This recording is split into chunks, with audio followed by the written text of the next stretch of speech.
কাকা কেমন আছেন? আলহামদুলিল্লাহ, আল্লাহ রাখতে ভালো। দেশের বাড়ি কোথায়?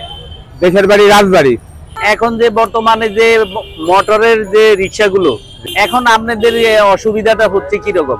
এখন আমাদের অসুবিধাটা ধরেন এই যাত্রী সবাই সবসময় সুবিধাবাদী হয়, যাত্রী সবসময় সুবিধাবাদী হয়। কি কারণ হয়, ধরেন যাত্রী মনে করতেছে একটা ব্যাটারি চালিত গাড়িতে যদি 20 টাকা ধরে আমি 15 টাকা বা 10 টাকা দিয়ে যাইতে পারবো, আবার দূরেতেও যাইতে পারবো।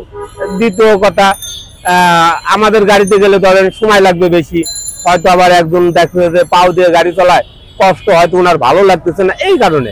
তবে ওই ব্যাটারি চালিত গাড়িতে ধরেন যাও শান্তি আছে, মরেও শান্তি আছে। যেরকম ধরেন যাচ্ছে ফট করে একটা সামনাসামনি একটা পিক আপের সামনে বাড়া গেল, পিক আপ ধরেন দাঁড়িয়ে দাঁড়িয়ে একবারে জায়গায় ডেট, তো ও গাড়িতে যাও শান্তি আছে, মরেও শান্তি আছে। আচ্ছা, তাহলে এখন আপনাদের যে কামাই রোজগারের কি অবস্থা বলেন? এখন ধরেন এই যে বেলায় 1টা-1:30টার দিকে বাড়াইছি, 200 টাকার মতন কাজ করছি, তার মধ্যে ধরেন এই জায়গা ধরেন 15 টাকা 20 টাকা খাওয়া ফেলছি। এখন ধরেন আর বর্তমান যা আছে এরকম আমাদের পরিস্থিতি, মানে পাউরিশালাদের একটু পরিস্থিতি খারাপই। ধরেন যাত্রী উঠতে চায় না, আবার রাও বা উঠতে চায়, কিছু কিছু লোক তারা ভাড়া কম দিতে চায়। হ্যাঁ, এই আগে কত টাকা পাইতেন? এখন আগে ধরেন যদি একবেলা গাড়ি চালাতাম তাহলে জমা বাদ দিয়ে ধরেন 1000, 900, 800, 1200 হতো। আচ্ছা, আর এখন ধরেন সারাদিন ধরে গাড়ি জমা দিয়ে 300, 200, 250 মানে নিয়ে যাওয়া অনেক কষ্টের ব্যাপার। তাহলে সাংসারিক কিভাবে সামলান? এখন সাংসারিক ধরেন যারা দেশের থেকে ফ্যামিলি ছাড়া আইছে, ব্যাচেলার, হয়তো ওরা আইসে বলতেছে আমার অসুখ বা শরীর খারাপ বা আমি গাড়ি অ্যাক্সিডেন্ট করছি, মানে ফ্যামিলিদের অনেক রকম বাহানা দিয়ে বলতে যে টাকা দিতে পারতেছি না, কিন্তু অথচ সে তো খাটনি ঠিকই করে। ধরেন ঢাকা শহরে একটা হোটেলে যদি খাটতে যায় 150 টাকা দেওয়া লাগে, গাড়ি জমা ধরেন 120 টাকা, তার নিজের একটা পকেট খরচ দাম মারে দেওয়া হয়তো দেশের জন্য হয়তো 100 বা 150 এরকম হয়তো টাকা জমায়। দেখা যাচ্ছে হয়তো 5 দিন বাদে একদিন যদি না কাজ করে ওই টাকাটাও ধরেন তার খরচ হয়ে যায়। এদিক দেশে বাল বাচ্চা তারা তো ভাবতেছে হয়তো সে কাম করে দিচ্ছে না, কিন্তু সে তো বলতেছে মিথ্যে কথা যে আমার আজকে গাড়ি নষ্ট হয়ে গেছে বা গাড়ি চুরি হয়ে গেছে, আমি টাকা দিতে পারলাম না, একটু দিন আমি না করো বা লোন উঠাও, এরকম ভাবে বিভিন্ন ধরেন এই পাও রিক্সা ড্রাইভাররা আর কি চলতেছে, তাছাড়া কিছু না। তাহলে ফ্যামিলি বোঝে না যে আগে এত টাকা ইনকাম করতো, এখন কম ইনকাম করে, তাহলে সন্দেহ হয় কিনা? সন্দেহের ভিতরে ধরেন যে মিথ্যা কথা। আজকে হয়তো বললাম, আমার কথাই বলতেছে, আমার বউ হয়তো ফোন দিছে, দেখো আমার তো বাড়িতে খাবার নাই, আমি কি করবো, হয়তো দাও আমি আজকে গাড়ি নিয়ে বাড়ি ফেলাম, অ্যাক্সিডেন্ট করছি, তো একটা পিক আপের সাথে প্রাইভেট কারের সাথে মারিয়ে দিচ্ছি, উনি আমার গাড়ি আটকা রাখি জরিমানা নিছে কত 9000 টাকা।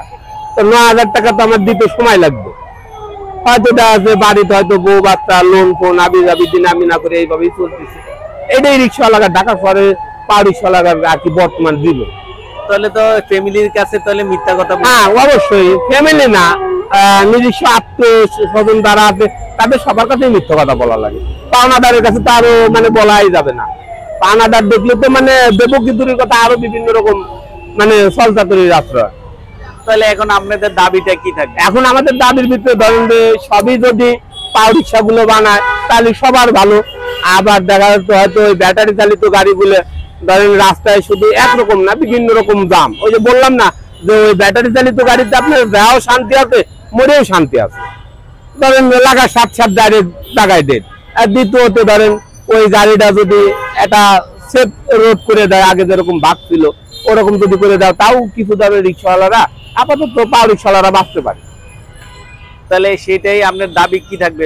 আমাদের দাবি এই সরকারের কাছে এইটাই যে পাও রিক্সাগুলো যেভাবে আগে চলতেছিল আর অটো রিক্সাওয়ালারা যেভাবে আগে চলতেছিল, তবে অটো রিক্সা চালানোটাই ক্ষতি, কারণ এতে সব দিক দিয়ে ধরেন একেতে কারেন্ট বিদ্যুতের ব্যাপার, বিদ্যুৎ ধরেন ঘাটতি যাচ্ছে, হ্যাঁ এটাও সব রকম ক্ষতিকর। তো এখন বিষয় হচ্ছিল যে আগে যেভাবে অটো রিক্সাগুলো হাই রোডে চলতো না বা ওদের একটা গ্রামের ভিতরে সাইড ছিল, ওরকম ভাবে যদি চলে তাও ধরেন এই পাও রিক্সাওয়ালারা বাঁচতে পারে। আমরা বলবো না যে এই জিনিসগুলো একবারে বাতিল করে দিক, কারণ বাতিল করাও সম্ভব না, তবে যেরকম আগে যেরকম সীমিত ছিল তাতেও ধরেন আমরা হয়তো এই যে অটো রিক্সার আপনার ওই 5 তারিখের আগেও ধরেন আমরা পাও রিক্সা নিয়ে ধরেন কিছু ভালো পয়সা ইনকাম করছি, দিন গেলে 700, 600 এরকম ভাবে খাওয়া দাওয়া বাঁচতাম। কিন্তু এখন তো এমনই অবস্থা যে বললাম যে ওই যা কাজ করি সমান সমান, তাহলে আপনাদের দাবি থাকবে যে অটো রিক্সাওয়ালা যারা আছে তারা গলিতে মেন রাস্তায় যে না আসে। হ্যাঁ হ্যাঁ, এটাই আমাদের দাবি সরকারের সেই কাছে। দাবিটা আবার বলেন। হ্যাঁ, আমাদের দাবি সরকারের কাছে একটাই, যে এই অটো রিক্সাগুলো যে অলি গলি বা গ্রাম অঞ্চল ভিতরে চলতেছিল এভাবে চলুক, এটাই আমাদের দাবি। ওকে কাকা।